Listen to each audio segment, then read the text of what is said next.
pals, I'm here today to do yet another book haul. I don't do many of these anymore, but I did one for my birthday earlier in the month, and I've been quite naughty and bought a few more books, but I also have a stack of library books that I think sound really interesting, so I thought I'd do a video and show you them all. Firstly, I have a cold, so I apologise if I sound a bit nasally and or sniffly. And secondly, I got this new jacket for my birthday and I absolutely love it. So I want some of you to go check out the, I don't know, designer? Person who made it? I don't know. It looks like this. And they make it for you specially when you order. So they're a small independent in the UK and they're called Pleasantview Clothing. And I'm going to link their Etsy down below. They make really beautiful jackets and I just absolutely love this and would like to see more people buy their stuff. So, the books. I joined a book club at a newish bookstore in Norwich, and how it works is you have to buy the book from them, and when you initially join you don't know what the book is for that month. So I joined in early May and it turned out the book was a book I'd already heard of and really didn't want to read, and that is the Doloriad by Missouri Williams. This is set in the future.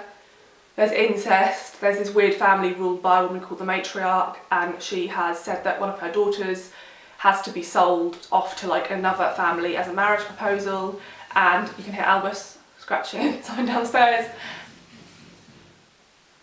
And my understanding is that she doesn't have any legs, and like that forms part of the narrative. And I'm just a bit unsure about this. I read the book Geek Club many years ago and enjoyed it at the time, but feel like if I read it now I'd find a lot of the discussions about the body not great in terms of disability representation, and I'm concerned about how that's going to be handled in this book as well. So yeah, I'd already paid my money, I had to go collect it, but I haven't. I missed the book club because of this cold, and obviously hadn't read the book either. So yeah, I'm going to try it. I'll read a few pages, but I very much doubt I will enjoy this book. So there's that one. However, the book for June I did get to vote on because I was already like part of the Discord chat, and I voted on this one out of the two options and it won, and that is Woman Eating by Kohda. This is a book I'd already heard of and really wanted to read, so I'm very excited to be able to read this one and talk about it in the month of June. This is about a young woman who is mixed race in that her mother is a vampire and her father is a Japanese human, and she is trying to survive for the first time away from her mother. She moves to London and I think she gets involved with like this art scene, and she's surviving by drinking pig's blood. And it says, if Lydia is to find a way to exist in the world, she must reconcile the conflicts within her, between her demon and human sides, her mixed ethnic heritage, and her relationship with food, and in turn humans. Before any of this, however, she must eat. So yeah, I'm hoping to enjoy this one. I read the first couple of pages of every book I pick up, and I liked the first couple of pages of this one. I think it will be like a super quick read, as will the next one. So I went in intending just to pick those two books up that I'd already paid for.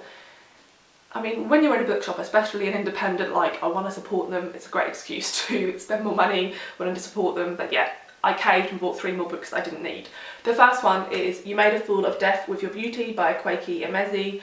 I haven't read any of their books and I intend to read them all, but this is the one that as soon as it was released I was really intrigued by. Number one, that is an excellent title. I also love this cover, and then when I went over and picked it up I saw that it has these end papers. It just feels like a really joyous celebration, like I love it. This one is a romance and it's about a woman who goes on this like tropical island holiday, and yeah, this romance starts. But I mentioned recently that I've read a couple of romance books and I'm always like looking for more and want them to like subvert romance tropes a bit more, and a couple of people in the comments said you definitely need to try this book. So I picked it up, I read the first couple of pages, very sexy. I think this one's going to be a great book, so hope to get to that one very, very soon. And then these next couple were also face out, so I was drawn to them initially by their covers. This first one is The Between by Tananarive Due. I've heard people talk about this author quite a lot in the last couple of years because I think a few of her books have been republished. I think this one originally came out in the 90s and this is a reissue. And I don't think she's been published in the UK, so this is like the first time I've seen one of her books in real life. I mentioned in my previous book haul that this new bookshop in Norwich stocks US edition, so I was really happy to see this book. And what I love about buying books in real life is you can read a couple of pages and see if you like the writing style. So I did that for this, 100% like the writing style. decided to pick it up. This is a bit outside my wheelhouse in that this is horror, and Tananarive Due is very celebrated within the sort of horror reading community on BookTube, so I would have picked up like any of the books I saw, but I really like the sound of this one. We follow a man whose wife is the only elected African American judge in Dade County, Florida, as she begins to receive racist hate mail from a man she once prosecuted. Hilton becomes obsessed with protecting his family, but it says as he battles both the sociopath threatening to destroy his family and the even more terrifying enemy stalking his sleep, the line between reality and fantasy dissolves. I think it sounds quite spooky, very much looking forward to reading that. And then this last one, I nearly picked up the last time I went in there and was buying too many other books, so I didn't. But I was drawn to it again and I just thought, you know what, just buy it. And that is Fresh by Margot Wood. Absolutely love this cover, it's so colourful, I just love the design. And it's a naked hardback, which is something I really love. I've never heard of this author. I think she might be some sort of like social media influencer and like people were really happy for her when she published her first book, but I've never heard of her. This is a YA contemporary about a young woman who starts college and is having like the time of her life, everything's going great, and then she suddenly comes to the realisation that maybe everything isn't great, maybe her roommate's boyfriend is a bit creepy, maybe the sex she's having isn't so great, finals are coming and she's not really prepared. So yeah, I'm hoping this will be really good.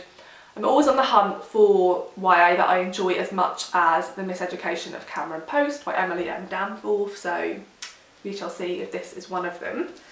And then I have a stack of books from the library. I'll go through the fiction first. The first one being Milk, Blood, Heat by Dantiel W. Moniz. I hope that's how you say it. This is a short story collection that was published just over a year ago, I think, and I heard great things about it and I was very happy to see that it's been picked up in the UK. This collection is, I think, set in Florida and focuses around black women in Florida. It says set in the suburbs and the cities of the modern world, but about the ancient essence of who and what we are. Milk, Blood, Heat is a collection of human connection, race, womanhood, inheritance, all told through the stories and lives of ordinary people confronted by extraordinary moments of reckoning. So yeah, this is quite a short one. I hope to read this one very soon. And then I have another short story collection, sort of. This is it says a novel in stories. So it is Pleasantview by Celeste Mohammed. I've heard really good things about this one. So we follow, it says, written in a combination of English and Trinidad Creole, Pleasantview reveals the dark side of the Caribbean dream. In this novel in stories about a fictional town in Trinidad, we meet a political candidate who sets out to slaughter endangered turtles for fun, while his rival candidate beats his outside woman so badly she ends up losing their baby. On the night of a political rally, the abused woman exacts a very public revenge, the trajectory of which echoes through Pleasantview, ending with one boy introducing another boy to a gun and an ideology that will help him aim his weapon. So yeah, I really enjoy interconnected short story collections and I think this one sounds very intriguing.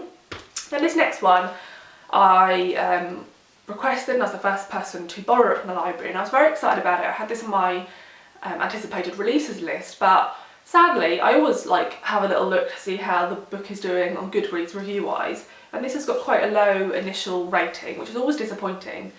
And I was wondering if you guys are affected by that. Like, if you're excited about a book and then you see that it's got a pretty poor response, does that put you off reading it, or do you still think I'm just going to try it and see what I think? It definitely puts me off. And that book is Wildfires by Sophie. I really like the sound of this. So this is about a family. This book is split between Toronto and Trinidad again, and Cassandra, I think, lives in Toronto, but she is invited back to the family home because her cousin Chevy has died, but he never speaks.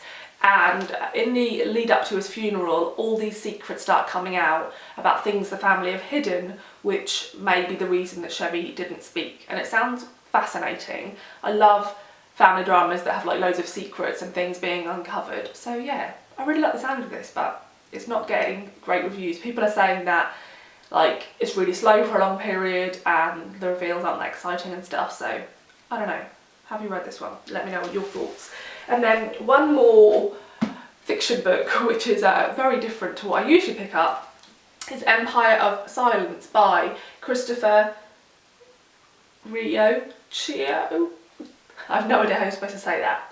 Now let me explain. This is an epic science fiction. I have barely read any science fiction, I always intend to. I would not have picked this book up based on this cover. This is the US cover. Obviously that's great. I think it's like a 5-book series and the covers get like better and better each time, and I was completely drawn in by the covers, and I watched a few people review them and they sounded great, so I requested it in my library, and the edition I got was this. This is the shitty UK cover, so very disappointing. But it says, on the wrong planet at the right time for the best of reasons, Hadrian Marlowe started down a path that could only end in fire. The galaxy remembers him as a hero. They also remember him as a monster, but he is not a hero, he is not a monster, he was not even a soldier. I don't know. It's supposed to be really epic with lots of political intrigue, and I always say I want to give more science fiction a go. So I don't know when I'll get to it, but I have it now. Then I have lots of non-fiction, and I'm going to be honest, these are about quite depressing topics, so buckle yourself in. The first one that's probably going to be the like easiest and quickest read is Rise and Fall, A History of the World in 10 Empires by Paul Strathern. I want to read more books about empire, and I figured this book might be like a really easy intro. This may be too like quick in that this is really going to skim the surface, but I was hoping that maybe it would just give me like the outline of 10 empires, and then I can dive more deeply into the ones that I find interesting through other books. So let me know if you read that one, if you think it was any good. And then I have a few more books with the word empire in the title, so I'll talk about those. The first one being The Great Imperial Hangover, How Empires Have Shaped the World by Samire Puri. I think this came out last year and I heard really good things about it. It says, for the first time in millennia we live without formal empires, but that doesn't mean we don't feel their presence rumbling through history. From Russia's incursions in the Ukraine to Brexit, from American isolationism to China's forays into Africa, from Modi's India to the hotbed of the Middle East, the world's imperial legacies are still shaping the thorniest global issues we face today. And this says it is organised by region, which I think will work quite well for me. So yeah, I'm really looking forward to this. I'm hoping to learn lots and, like I said, read more and more and more about empire. And the next one is Facing Empire, Indigenous Experiences in a Revolutionary Age, edited by Kate Fullagar and Michael A. McDonnell. I think this one is a bit of a like academic textbook, so this might be a bit much for me, but we shall see.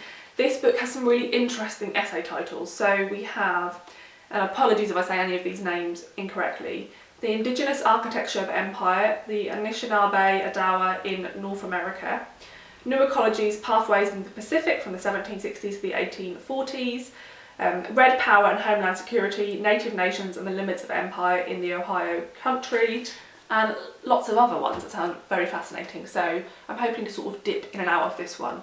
I think I'll be able to hold on to it for a while, because I don't think this is a book that like loads of other people are going to be requesting at my library.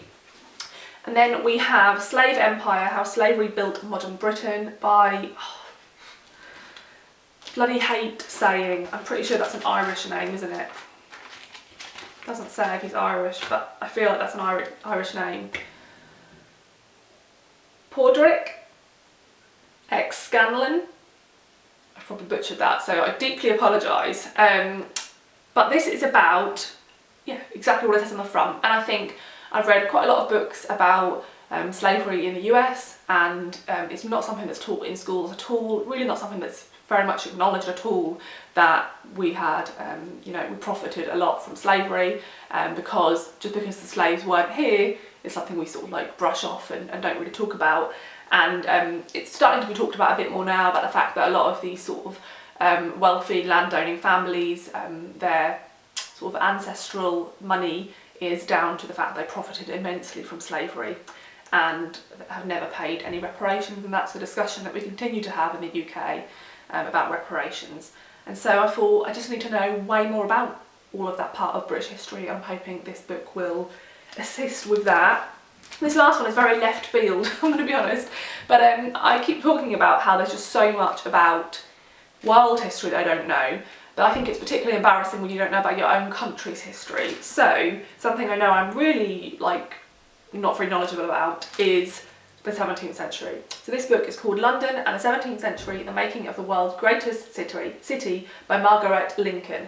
Gonna be honest, I saw this cover and just thought that looks stunning, but then I had a look into what it's about and thought it sounded really interesting. This is a very sort of exciting, tumultuous time period in British history, and yeah, read the reviews and people were saying it was great, and this one came out quite recently as well. So yeah, I don't know when I'll get to it, but I am intrigued by it. So those are all the new to me books that I haven't spoken about yet. Do let me know if you have any of these on your TBR, or if you plan to pick them up, if you like the sound of them. And of course, feel free to recommend me any other books that you think I might find interesting. Thanks for watching, and I'll see you in the next video. Bye!